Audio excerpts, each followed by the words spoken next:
Hi, you're on the Reddit Confessions channel. It started with a broken lamp. That's how these things always go, right? Something stupid, something small, something no one remembers later except me. I remember everything.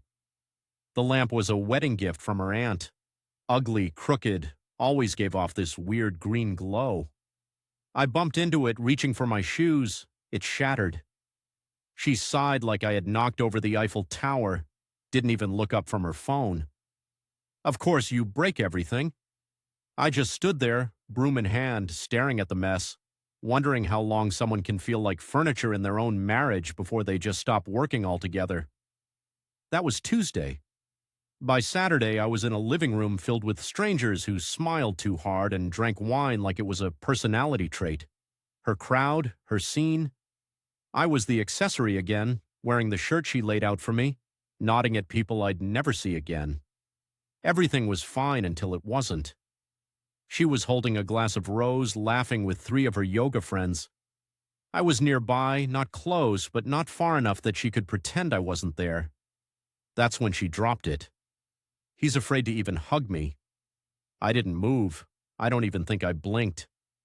Her friends giggled like they were on cue, and I did the thing I never do. I spoke loudly, unlike your trainer, right?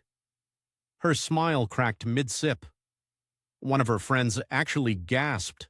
She turned slowly like a horror movie character who realizes the ghost is behind her. And just like that, every sound in the room vanished. No music, no conversation, just that awful pause when truth punches through the noise. I wish I could tell you I had a plan, that I was clever, but the words just came out. They came from somewhere I didn't know existed.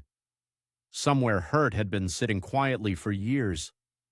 She stared at me with those eyes shiny and sharp. Not because she was surprised, but because she'd been caught. And suddenly I knew that whisper, that comment wasn't just cruel, it was cover, it was guilt. People talk about silence like it's peaceful, but there's a kind that's not the kind that shows up when everyone in the room hears something they weren't supposed to, the kind that feels like a scream with no sound. That's what I heard after I said it. Unlike your trainer, right? And just like that, the air snapped in half, her friends suddenly way too interested in their glasses. One of them slowly walked off like maybe disappearing would undo what she just witnessed. Melina stood still, wine tilted, mouth open just enough to prove she didn't see it coming. But she should have. She should have seen it months ago. I'd been noticing things, small stuff at first. Her phone always face down, her workouts lasting just a little too long. One night she came home glowing, literally glowing, saying she had just finished a deep tissue stretch session, and I, like an idiot, believed her. But I wasn't ready to say anything, not until she humiliated me. That night, though, saying I was scared to hug her, that wasn't just rude. It was revealing because only someone hiding something says that loud enough for others to hear, like she needed to shift the blame before anyone asked questions. And here's the kicker. I didn't know for sure about the trainer. It was just an awful bitter hunch. But the second she locked eyes with me in that silent room, her reaction was all the confirmation I needed. Not guilt, not confusion, just pure blinding fear. She snapped out of it fast. "Ellis," she hissed, grabbing my arm hard enough to bruise. "Can we please talk outside?" Outside? Oh yeah, away from the crowd, away from the witnesses. I didn't say anything. I just followed like the good spineless husband I was always supposed to be. We stepped into the backyard, and before the door even shut, she exploded. "What the hell was that? Are you trying to ruin my career, my reputation? You don't just say things like that in public." I looked at her for a long moment, and for the first time in years, I saw someone I didn't know. She wasn't embarrassed that I accused her. She was furious that I dared to say it in front of others. "You know what?" I said quietly. "You're not even denying it." Her lips parted. She froze. Then came the deflection. "Do you know how insane you sound? I can't believe I brought you here." "No," I replied. "You brought me here because your usual backup canceled. You needed a stand-in accessory and I was available." That's when I saw her flinch, and that's when I knew I'd hit something true. She didn't scream, didn't throw a drink. She just turned around and walked back into the house like I didn't exist. And I stood there alone in a stranger's backyard, wondering how many years I had spent becoming someone invisible. And just like that, the party was over, not theirs. I didn't leave the party right away. I stood out there like an idiot staring at the garden lights, trying to pretend I wasn't trembling. It wasn't the cold, it was everything else. 8 years of quiet swallowing, of shrinking myself to fit inside her spotlight. And now that I'd said something real out loud, I couldn't unhear it. I couldn't undo the way she looked at me like I was a dog that had finally bitten back. Eventually, I walked home. Yes, walked. She drove us there and I didn't even ask for the keys. I just left. My phone buzzed once while I was 3 blocks away. Just a text from her that said, "You embarrassed me. Stay away tonight." That was it. Not "Are you okay?" or "Can we talk?" No, just stay away like I was the problem. I ended up crashing at my friend Marshall's place. Well, friend is generous. He's a guy I used to game with before Melina convinced me it was childish. I hadn't spoken to him in nearly a year. But when I showed up at his door, eyes red and jacket soaked from walking through drizzle, he didn't even ask, just nodded and let me in. We sat on his old couch eating stale chips while I tried to pretend I wasn't unraveling in front of someone who had a Spider-Man lamp in his living room. The next day I went back home to get clothes, and that's when it got real. I tried my key in the door and it didn't work. First I thought maybe I was twisting it wrong. Maybe the lock was sticking, but no, the locks had been changed. I knocked confused. Nothing. I rang the bell twice. Finally, Melina answered through the Ring intercom like I was a delivery guy. I stood there shocked, listening to her voice filtered through a speaker in my own home. "I need space," she said flatly, "and I need to protect my peace." "Are you serious right now?" I asked, stepping closer. "You're locking me out of my own house because I embarrassed you?" She didn't answer that. She just added, "I've already spoken to a lawyer. You'll be getting paperwork soon. I think it's best we take time to reflect." No rage, no tears, just this cold, polished detachment like she was closing a business deal. I couldn't even see her face. I stood there for a while after the intercom cut off, realizing that everything was already in motion. The speed, the precision. She had this lined up. This wasn't spontaneous. She had contingency plans, and I had nothing. I walked away from that door not knowing where I was headed, but I knew one thing. This wasn't about embarrassment. She wasn't reacting to my outburst. She was eliminating a liability before I could expose something worse, and I had a sick feeling I'd barely scratched the surface. I didn't sleep that night, not at Marshall's place. Not even after I tried to drink my thoughts into silence with 2 warm beers and half a frozen burrito. My brain wouldn't stop playing everything in loops. The way she laughed at the party, the tone she used on the intercom, the quiet confidence that told me she wasn't just reacting, she was executing. That part scared me the most. She wasn't shocked, she was prepared. By sunrise, I was pacing. I had nothing to do, nowhere to go, and no real proof of what I'd accused her of. Just a gut feeling, and the way her face drained when I said the word trainer. That should have been enough to walk away, right? But it wasn't. It never is when you've spent nearly a decade convincing yourself that love means patience and silence. Around noon, I made the worst and best decision I could have made. I went to her gym not to see her. That would have been too obvious. I waited outside across the street, hidden behind my dusty windshield. I parked like a stalker. And honestly, that's what I felt like. But something in me said, stay. Something in me said I'd find what I wasn't ready for. And I did. At 1:27 p.m., she walked out of the glass doors with him. I knew it was him. He was tall, tan, way too enthusiastic about nothing. They were laughing, too close, too casual, and she touched his chest when she laughed, like she forgot for a second she was married. I didn't take pictures. I didn't yell. I just watched. They got into his car. I waited 5 minutes. Then I drove around the block, pulled into the lot, and parked next to the dumpster like I worked there. When she left his car 30 minutes later alone this time, I stayed still.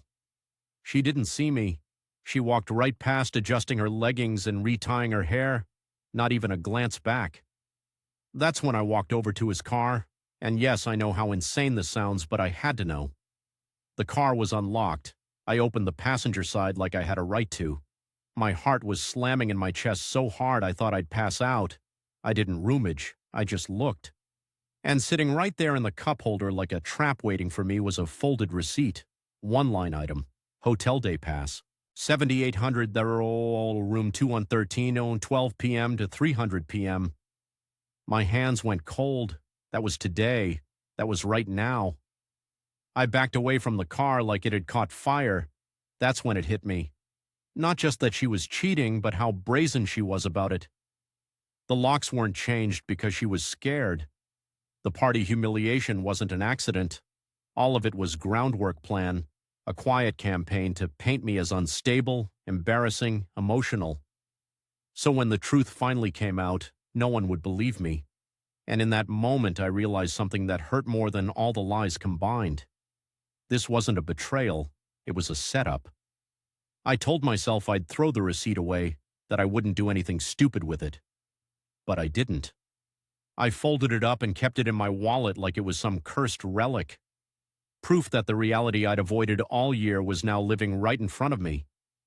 I drove around for hours that day, not to anywhere in particular, just moving. Because the idea of sitting still made it feel like I'd fall apart. That night around 11, I got a voicemail from an unknown number. No name, no greeting, just a woman's voice, calm and professional, saying, "Your checkout from room 2113 is scheduled for noon. Please don't forget to leave your keycard at the desk." That was it, less than 10 seconds. I played it 5 times before it hit me. She had used my number when checking in, my name, and I don't know what made me do it. Maybe spite or maybe just pure desperation. But I called the hotel back. I gave them my name and said I'd lost the invoice from my stay earlier that day. The woman on the other end didn't hesitate. "Not a problem, Mr. Graham. Would you like that emailed or printed?" I paused. "Can you read me the charges?" She listed them off like it was routine. Room 213, 3 hours. 2 beverages from the mini fridge in the name of the second guest on the record, Melina Graham. She hadn't even bothered to use a fake last name. She was so confident I wouldn't find out. She didn't think she had to cover her tracks. My ears were ringing when I hung up. I didn't even realize I was holding my breath until I finally let it out and my whole chest ached. So now I had proof. Real, undeniable proof. Not just a guess or a look or a receipt. Her name was in their system. Her voice had called me by mistake. But the part that hurt more than the betrayal itself was that it confirmed what I had feared all along. She had been using my identity to make the affair more convenient. She was dragging my name through her lies. I sat in the car outside Marshall's apartment for a full hour after that. Couldn't go in, couldn't talk, couldn't even cry. The only thing running through my mind was one question. How long has she been using me as her alibi? Because if this happened once, it probably wasn't the first time. And the deeper I thought, the more puzzle pieces began shifting into place. Her weekend retreats, her client trips, her late-night Zoom calls. The trainer wasn't just a fling. He was part of something bigger, something planned. And I had just stepped into the middle of it. 2 days passed after that voicemail, and I didn't reach out to her, not once. I didn't scream, didn't demand answers, didn't even send her the hotel receipt. And that silence that made her panic. She expected a meltdown, she expected fireworks, but I gave her fog. That's when the call started. Missed call, then another, then 5 in a row. No voicemails, just empty signals. I watched the phone ring and didn't touch it. I wanted her to sweat, even if I was the one drowning.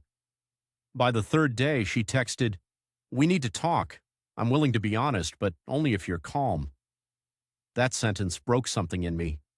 Only if you're calm. That's the kind of thing you say to someone unstable. That's when I realized she wasn't just lying to me, she was painting me. And I could feel it happening in real time. She was building a narrative where I'd lose by default.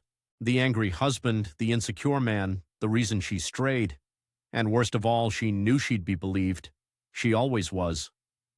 But I still needed answers, so I agreed to meet her. Neutral Ground, a diner we used to go to before things got cold.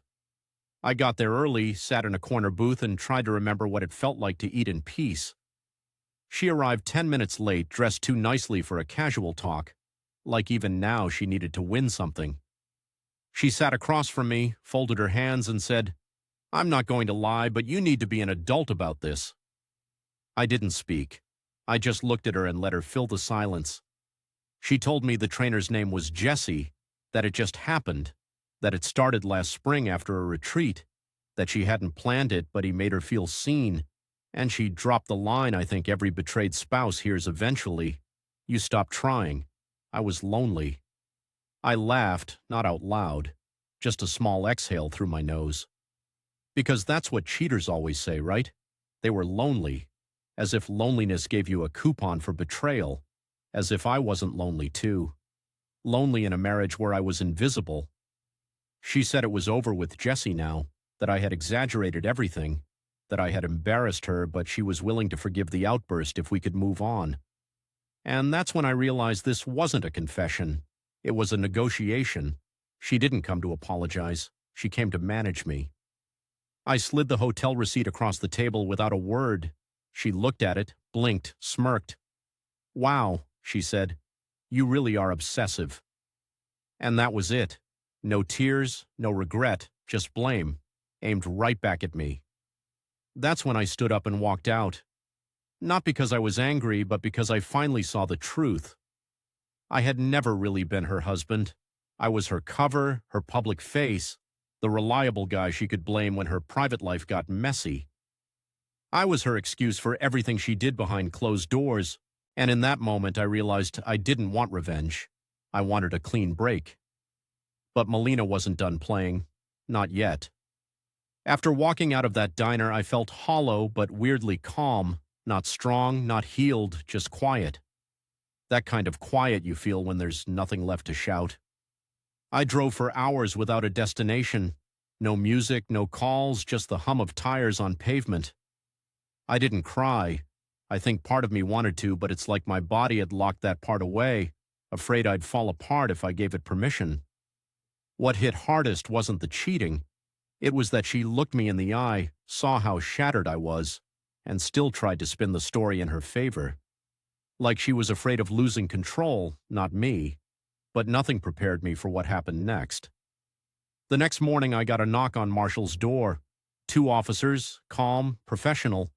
One of them had that default expression cops use when they don't want to scare you. But no, they probably will. Ellis Graham. "Yes, we received a call from your wife. She reported that you've been showing signs of emotional instability and may pose a risk to yourself or others." I stood there stunned, thinking it had to be a mistake. But no, they were serious. They asked to come in and talk. They said it was just a wellness check, that Melina had been concerned. My mouth went dry. My hands started shaking. Melina had officially made her move. I sat down and answered every question. I told them about the party, the trainer, the hotel receipt. They listened, took notes, asked if I owned any weapons. I said no, asked if I had any intention of harming her or myself. Again, no. I stayed calm because I knew this wasn't about danger, it was about narrative. She wasn't trying to protect herself. She was trying to erase me before I could tell the truth. After 20 minutes, they left. One of them even apologized, said he understood how these things could get messy during separation, but the damage was done. She had filed a formal report, which meant it would be on record. That night I checked my email and there it was, an official notice from her lawyer. She had filed for divorce. The attached statement painted me as volatile, emotionally reactive, and possibly unstable. She cited irreconcilable differences but included a veiled suggestion that I might need counseling before future contact would be safe. Safe. That word made my skin crawl because now I wasn't just the husband who got cheated on, I was the threat. And it all made sense now. Why she pushed me at the party, why she made that dig in front of her friends, why she provoked a reaction. She needed a moment she could use, and I gave her one. But what she didn't know, what she never imagined, was that I had already made copies of the hotel receipt, the call log, the text messages, even security footage from the gym's parking lot, which I had requested through a buddy who used to work there. She had started the war, and now I wasn't just surviving it, I was preparing to fight back. The first time I stepped into the courtroom, I felt like I was walking into a trap. Her attorney was polished, her posture was perfect, and every word in her affidavit made me sound like a ticking time bomb. They wanted to paint me as unstable, reactive, dangerous. I kept hearing that word dangerous as if heartbreak turned me into something unrecognizable. But I came prepared. I handed over everything. The hotel receipt with her name, the voicemail she left by accident, photos of her and Jesse entering the hotel, a printed transcript of the gym security log showing she'd been meeting him weekly for over 3 months under my name. The best part, a casual selfie she had posted that same day on her coaching Instagram with the caption, "Pushing clients to new limits today." That picture taken during the hours she was booked in a hotel under my name. Her lawyer looked rattled. She didn't say much that day. Just sat there, lips tight, eyes darting as each piece of evidence tore her story apart. The judge, he barely looked at her once I was done presenting. His eyes locked on me the whole time. Not because I was loud or dramatic, but because I was calm. I told the truth. I didn't scream. I didn't insult. I just told the story she tried to bury. The judge ruled in my favor. No restrictions, no counseling requirement. She was ordered to vacate the house within 30 days, and I was granted ownership of our joint business savings account because she used marital funds for personal expenses she tried to hide. The day she moved out, she barely said a word. She didn't cry, she didn't apologize, but I wasn't waiting for closure anymore. I stood at the window, arms crossed as she loaded the last of her boxes into Jesse's back seat. He never looked up. Coward. When the car pulled away, I let out a breath I didn't realize I'd been holding for years. That night I sat in the house alone, really alone. No noise, no accusations, no tension, just quiet. But this time it wasn't suffocating. It was peaceful. Melina thought she was ending my life by leaving, but she didn't end it. She returned it. If you've ever had someone try to rewrite the truth and you took the pen back, share your moment in the comments. What's your receipt under the seat moment? And as always, thanks for watching Reddit Confessions.